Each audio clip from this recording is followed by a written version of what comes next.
আমাদের চেহারার দিকে তাকাইলে তো মনে হয় না লোকটার আখিরাতের চিন্তা আছে। সব কেমন যেন দুনিয়ামুখী হয়ে গেছে। চেহারার দিকে তাকাইলে মনে হয় না লোকটার আখিরাতের ফিকির আছে। কেন রে ভাই, কেন? আরে ভাই, কে আমাকে আপনাকে গ্যারান্টি দিল যে আমাদের মৃত্যুর যন্ত্রণা হবে না? ওমর তো গ্যারান্টি পাওয়া মানুষ, ওমরু ফিল জান্নাহ, ওমর জান্নাতি। আমাকে আপনাকে কে গ্যারান্টি দিছে যে আমাদের কবরে আযাব হবে না?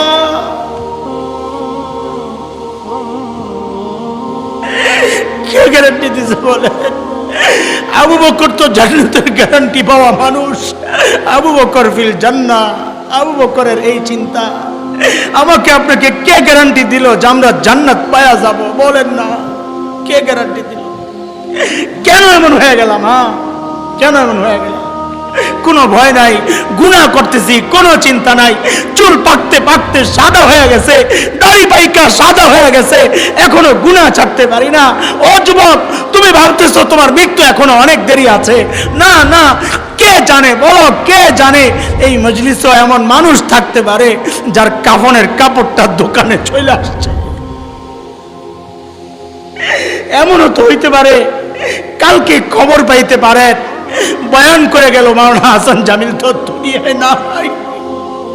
এমনও তো হইতে পারে। কেন এমন হয়ে গেলাম বলেন না?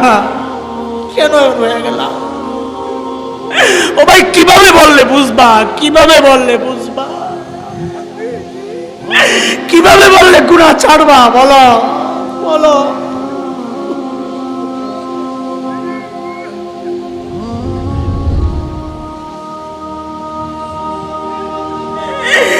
সন্তান চলতেছে জাহান্নামের দিকে, বিবি চলতেছে জাহান্নামের দিকে, আমি চলতেছি জাহান্নামের দিকে, অথচ মালিক ডাকতেছে, নাই শোন না, শোন না, শোন। ওয়াল তানজুর নাফসুম মা কদ্দামাত লিগাদ। আমার সামনে তোকে দাঁড়াইতে হবে, দাঁড়াইতে হবে, দাঁড়াইতে হবে। কি নিয়ে আসবি এখন থেকে চিন্তা কর। কি নিয়ে আসবি? কি আছে পুঁজি বলেন? আমার তো নাই কিচ্ছু। আপনাদের হালত কি বলেন? তাই তো চিন্তা করলে অস্থির হয়ে যায়। হায় হায়, যৌবনের 32টা বছর কোন কামে ব্যয় করলাম। প্রতিদিন যদি একবার করে সুবহানাল্লাহ পড়তাম, আমল নামায় কতগুলো সুবহানাল্লাহ জমা হইতো। প্রত্যেকদিন যদি 2 রাকাত নফল নামাজ পড়তাম, আমল নামায় কতগুলো নফল নামাজ জমা হইতো। ও যুবক, মালিকরে টাইম দাও, মালিকরে টাইম দাও। গুনাহ ছাড়ো, ছাড়ো, ছাড়ো। মালিকরে টাইম দাও। মালিক কত মায়া করে ডাক দিয়ে বলতেছেন, ইয়া আইয়ুহাল্লাযীনা আমানুত্তাকুল্লাহ ওয়াল তানজুর নাফসুম মা কদ্দামাত লিগাদিন ওয়াত্তাকুল্লাহ। আল্লাহকে ভয় করো, আল্লাহকে ভয় করো, আল্লাহকে ভয় করো। গুনাহ ছাড়ো ভাই, গুনাহ ছাড়ো, গুনাহ ছাড়ো।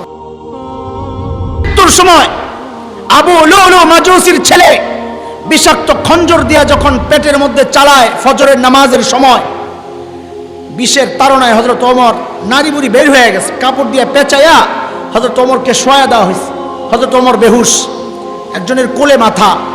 হঠাৎ একটু হুশ ফিরছে তো নামাজের খবর লইছেন। ওমর দ্বীনের ব্যাপারে কতটা সিরিয়াস ছিলেন দেখেন। নিজের এই অবস্থা দেখেন, দরজার কাছে এক যুবক দাঁড়ায় রয়েছে, তার কাপড় টাকনুর নিচে। ওই অবস্থায় ডাক দিছে, ওই কাপড় উপরের দিকে ওঠা। আল্লাহু আকবার। এরপর কি করলেন ওমর? জান্নাতের সুসংবাদ পাওয়া ওমর কি করলেন? আয় আল্লাহ, মাথাটারে নিয়ে কোল থিকা মসজিদে নববীর ফ্লোরে রাখছেন। ফ্লোর কি ছিল? পাকা, কথা বলে না, টাইলস করা, মোজাইক নাকি মাটি বলেন না? আয় হায় হায়। হযরত ওমর নিজের মাথাটাকে নিয়ে মাটির উপর রাখছেন, রাইখা গালগুলাকে জমিনের সাথে ঘষতেছেন আর কাঁদতেছেন, ঘষতেছেন আর কাঁদতেছেন, আর বলতেছিলেন, ওয়াইলুল লাকা ইয়া ওমর ইন লাম ইয়াগফির লাকা রাব্বুক। ওমর, তোমার রব যদি তোমারে ক্ষমা না করে, ওমর তোমার জন্য ভয়ঙ্কর বিপদ কিন্তু অপেক্ষা করতেছে। কি মানুষেরা! আখিরাতের ভয় করে যায়, কিভাবে ঢুকছে চিন্তা করা যায়। আরে আবু বকর এত বড় মানুষ, অথচ আবু বকর নির্জনে চলে যেতেন। একা একা চিৎকার করে করে কাঁদতেন আর বলতেন, ইয়া ইবনা আবি কুহাফা, ও আবু কুহাফার বেটা, তুই মানুষ কেন হইলি রে? আরে তুই মানুষ কেন হইলি? এখন হিসাব কেমনে দিবি আল্লাহর কাছে? আল্লাহর সামনে তুই এখন কেমনে দাঁড়াবি? সাইয়েদনা আবু বকর গাছের পাশ দিয়ে যাইতেন আর কাঁদতেন, গাছ দেখলেই কাঁদতেন আর বলতেন, ইয়া লাইতানি কুনতু ওয়ারাকা মিনাশ শাজারা তুদাক অতুকাল, হায় মানুষ না হয়ে যদি গাছের লতা পাতা হইতাম তো জীবজন্তু আমারে চাবায়া চাবায়া খায়া ফেলতো, আমার আর আল্লাহর আদালতে হিসাবের জন্য দাঁড়াইতে হইতো না। এখন আমি কেমনে দাঁড়াবো, কেমনে হিসাব দিব? আয় কোথায় আবু বকর, কোথায় ওমর? আরে ভাই, এমন ফিকির তো আমার মতো জালেমের হওয়ার কথা ছিল, কিন্তু কোথায়? আমাদের চেহারার দিকে তাকাইলে তো মনে হয় না লোকটার আখিরাতের চিন্তা আছে। সব কেমন যেন দুনিয়ামুখী হয়ে গেছে। চেহারার দিকে তাকাইলে মনে হয় না লোকটার আখিরাতের ফিকির আছে। কেন রে ভাই, কেন? আরে ভাই, কে আমাকে আপনাকে গ্যারান্টি দিল যে আমাদের মৃত্যুর যন্ত্রণা হবে না? ওমর তো গ্যারান্টি পাওয়া মানুষ, ওমরু ফিল জান্নাহ, ওমর জান্নাতি। আমাকে আপনাকে কে গ্যারান্টি দিছে যে আমাদের কবরে আযাব হবে না?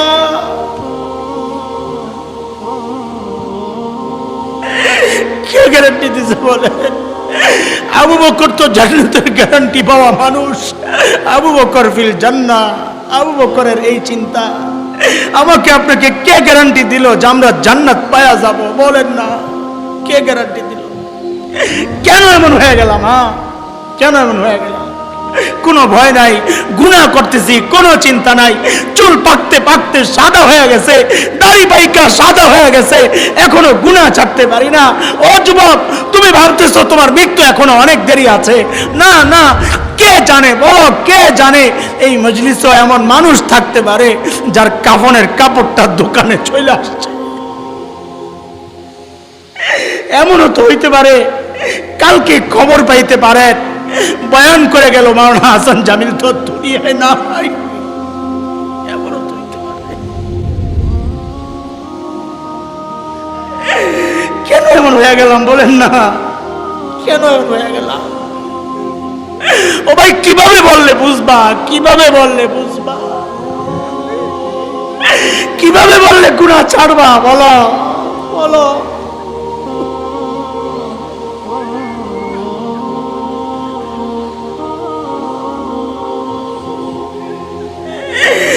সন্তান চলতেছে জাহান্নামের দিকে, বিবি চলতেছে জাহান্নামের দিকে, আমি চলতেছি জাহান্নামের দিকে, অথচ মালিক ডাকতেছে, নাই শোন না, শোন না, শোন, ওয়াল তানজুর নাফসুম মা কদ্দামাত লিগাদ।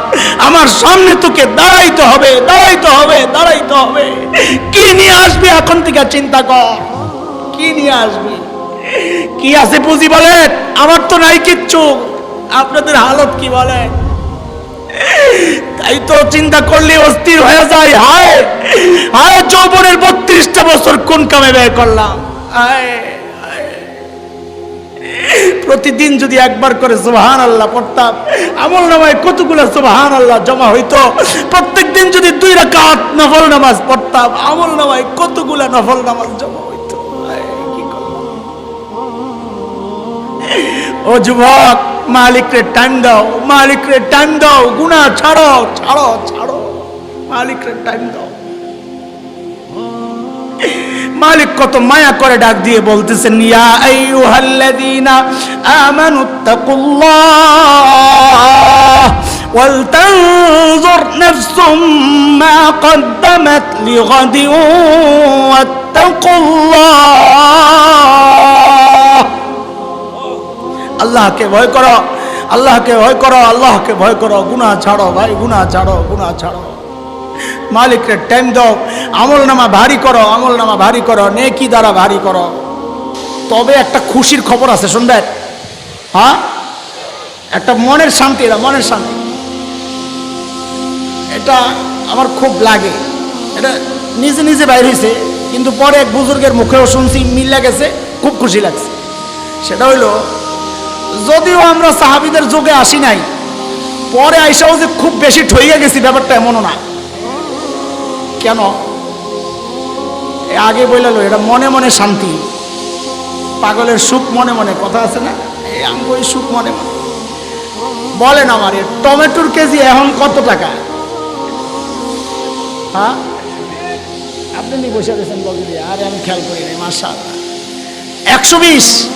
এইবার বলেন ভেজাল না ফ্রেশ? ভেজাল। ভেজালটা খান 100 টাকা, 120 টাকা কেজি। ফুল সিজন যখন থাকে তখন টমেটোর কেজি কত? 10 টাকা। ফ্রেশ না ভেজাল? ফ্রেশ। কি আজব কারবার! ফ্রেশটা খান 10 টাকায়, ভেজালটা খান 100 টাকায়। কারণ কি বলেন তো? সিজন আনসিজন। সিজনের জিনিস ফ্রেশ হয় কিন্তু দাম কম হয়। অফ সিজন জিনিস হয় ভেজাল কিন্তু রেট হয়, ওইটাই আমাদের সান্ত্বনা। আল্লাহ আমাদেরকে ইবাদতের সিজন, নবী যোগ, তোমার যোগ, খায়রুল কুরুনে পাঠাও নাই, পাঠাইছো শেষ জমানায় অফ সিজনে, কিয়ামতের আগে দিয়া। আমরা আমল একটু ভেজাল হইলে হইতেও পারে, কিন্তু রেট কিন্তু বাড়াইয়া দিতেই কথা। আরে দোস্ত, এই কথা আমার বানানো না, আমি এক হাদিস থেকে এটা ইঙ্গিত পাইছি, ইঙ্গিত। আল্লাহর হাবিব বলেছেন সাল্লাল্লাহু আলাইহি সাল্লাম, মান তামাসসাকা বিসুন্নতি ইনদা ফাসাদি উম্মতি ফালাহু আজরু। বলেন, বলার লেগে তো আমি চুপ করছি। বলেন। মুফতি আব্দুল মালিক দামাত বারাকাতুহুল আলিয়া বলেছেন, মিয়া সহ হাদিসটা দুর্বল। মিয়াটা বাদ দিলেই হাদিসটা পুরো ঠিক আছে, এই জন্য আমি অফরজ দিই, আপনারা কি করেন? আবার শোনেন, আল্লাহর হাবিব বলেন, মান তামাসসাকা বিসুন্নতি ইনদা ফাসাদি উম্মতি ফালাহু আজরু শাহীদ। ফাসাদের জমানায়, শেষ জমানায় কেউ যখন সুন্নতকে আঁকড়ে ধরবে, আল্লাহর হাবিব বলেন সুন্নতের বিনিময়ে আল্লাহ তাকে কি দিবেন? কি দিবেন? শহীদের, জোরে কন, শহীদের। হাদিসও পড়ি ভুল, তরজমায়ও ভুল। শহীদের মর্যাদা না, মর্যাদা আলাদা জিনিস। আজর মানে মর্যাদা না, আজর মানে সওয়াব। কি না মর্যাদা? হুজুর কি বলে? আজর মানে কি? সওয়াব। আজর মানে মর্যাদা না। শহীদের মর্যাদা অনেক, তুমি এক সুন্নত আদায় করে শহীদের মর্যাদা পাওয়া যাবা না। না, শহীদের বেতন আর তোমার বেতন এক। প্রধানমন্ত্রী যে বেতন পায় এর চেয়ে বেশি বেতন অনেক মানুষ পায়, তার মানে মর্যাদা এক, মর্যাদা এক। আখিরি জামানায় সুন্নত আদায় করলে, সুন্নত আঁকড়ে ধরলে আল্লাহ তাআলা শহীদের সওয়াব দিবেন, মর্যাদা না। তরজমায় আমরা ভুল করি, যা করে ভিন্ন বিষয়। আমি যেটা বুঝাইতে চাইছি, এবার বলেন, এই হাদিস কি নবী সাহাবীদের জন্য বলছেন? কি বলছেন? ইনদা ফাসাদি, শেষ জমানায়। কখন? তো শেষ জমানায় আমলের যে রেট বেড়ে যায়, নবী নিজেই বলতেছেন আদায় করবা সুন্নত, আল্লাহ সওয়াব দিবেন শাহাদাতে। ঠিক আছে কথা? হ্যাঁ, চলে। আমাদের কাজ কি? আমাদের কাজ হচ্ছে আমার আমলকে সাহাবীদের মতো বানাইতে পারবো না, যতটা কাছাকাছি আসা যায়, যতটা। এটা বোঝার জন্য একটা মৌলিক বিষয় বুঝতে হবে, সাহাবীদের সাথে আমাদের আমলের মৌলিক তফাৎ কোন জায়গায়। দেখেন, ছোট